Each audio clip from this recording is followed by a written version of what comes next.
All right, today's video is about the 1960 Elcamino project. It was named that by the previous owner's buddy, I guess. And I bought this car almost the way it sits from the previous owner, the guy that built it. He only lives about 10 minutes away from me. And man, he was a super talented guy.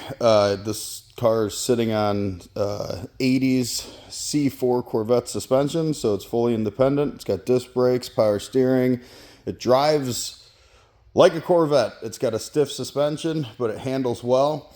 Me and my other buddy did do a quick primer paint job with some clear coat to make some flames on the driveway before we went to Torque Fest this spring. So I just wanted to, it was all a bunch of different color primers and stuff, so we just tried to make it look uniform. And then I threw a windshield in it real quick when I got it. It didn't have the windshield in it, and that's just temporary. I actually have a box with all new glass for the whole car. I just wanted to throw it in there so that I could drive the car around as a project and be legal / be able to see without getting bugs in my face and stuff.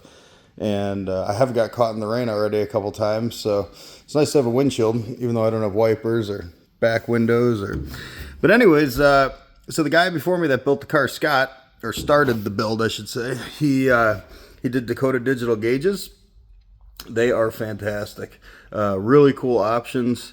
And you can see down there is a boost gauge and a AFR gauge. And Scott built these cool custom seats. He took apart the originals, rebuilt all the foam in them, and he actually made all this. He even made this really cool steering wheel. It's stitched like a freaking baseball glove or a baseball. I mean, it's really cool what he did. And he built this really cool bed on here. And the bed actually lifts up, which is super cool. So you can see all the cool Corvette suspension. And you can see the independent on both sides. And real clean.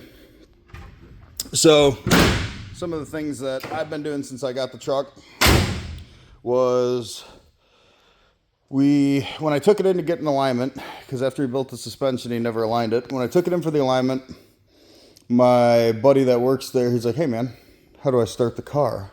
I'm like, "What are you talking about? I just drove it here." He goes, "Oh, it won't start. Is there a trick?" And I'm like, "No, it's fuel injected." And he said, "Well, it won't start." So after a little poking around, I figured out that there was no fuel pressure, and it turns out a relay was toast. So recently I did just add new fan and fuel relays, so it's not using the original GM stuff that the guy had it running on. They just weren't strong enough. It did, luckily when he did the new harness, he did have enough gauge wiring running back there, so it was able to handle it. Just the relay from the factory couldn't take it. So added the Aeromotive fuel pressure regulator, because the one that he had on there was kind of a cheap one, and it didn't want to cooperate when we tried adjusting it. He had put the LS in here. It's got a 4L60E, and he did add all the turbo stuff. But he had a kind of a cheap eBay turbo on here, and it was really big and kind of inefficient. And what I was looking for was a quicker spool, so that instead of just having power in the super high RPM range, I would have more through the mid and the high. So I did a smaller turbo, actually. This is a VS Racing 78, 75 billet wheel, and just added a new Proform fan, full Proform brushless 2900 CFM fan, because the car was overheating like crazy. Ended up doing a adjustable Mishimoto boost controller, and right now it's set to about 12 psi. He did have a really neat intake setup coming through here, which maybe we'll put back to keep the intake air temps lower. But he actually had the mass airflow in here when I got it. So the mass airflow is here, and then there was a nice pipe with a piece of ductwork that was going into here. And after I removed that mass airflow, now we're running on speed density. It's tuned on speed density. And it was just not possible to hook that pipe back up without getting another piece of pipe and making changes. So that's just where that's at right now. And then when we got rid of the mass airflow sensor, that has your air intake temp built in. So I have my buddy that can do some aluminum welding, aluminum weld that for me, and put a bung in there so that now we got our intake air temp sensor. The Elcamino right now is running 12 psi of boost on 93 octane, and it is 540 horsepower to the wheels on a Mustang dyno. I just got done putting in some BR7 ES colder spark plugs with a tighter gap, and once we go back to the dyno maybe in a week or two, I hope to get it tuned in and maybe see about 600 horsepower to the tires, which is probably about, we're getting real close to 700 at the crank, which is amazing. You know, everybody was right. I didn't want to admit it. These LS motors are incredible. They're just super efficient, and they can do things that small block 350s only dream of, but they say 700 horsepower to the rods is basically the failure point. So we'll leave it at 600, and it's on pump gas. So no screwing around with testing E85, and we're just trying to make a reliable vehicle out of it.